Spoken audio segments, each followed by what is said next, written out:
दूरदृष्टी असणारा नेता अचानक आपल्या सगळ्यातून निघून गेला.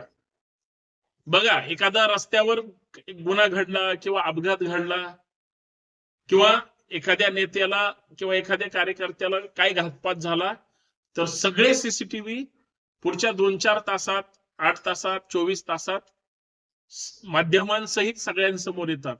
अजितदादा विमानामध्ये बसल्यानंतर अगोदरची एअरपोर्टवर जाण्याची, एअरपोर्टवर उतरल्याची किंवा एअरपोर्ट गेट पासून आतमध्ये गेल्याची, आतमध्ये गेल्यानंतर चेकआउट झाल्या म्हणजे चेक इन झाल्यानंतर सगळे त्या ठिकाणी तो बोर्डिंग पास बीस घेऊन आतमध्ये जाऊन विमानात बसेपर्यंतच्या सगळं सीसीटीव्ही, कारण सगळं सीसीटीव्ही अंडर सगळ्या गोष्टी होतात.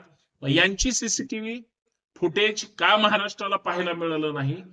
दादांचं शेवटचं दर्शन अधिकृत पोलिसांनी जे व्हिडिओ प्राप्त केले असतील आणि त्याच्यामध्ये ते दिसले असतील, तर हे व्हिडिओ मीडिया थ्रू का जारी केले जात नाही, डिक्लेअर केले जात नाहीत का? तिथं काहीतरी कॉन्फरन्स आहे, तिथं गडबड झाल्या असं बऱ्याच जणांना वाटतं. तर या सगळ्या गोष्टी शुद्ध संशयास्पद आहेत, याचं उत्तर कुणीही द्यायला तयार नाही.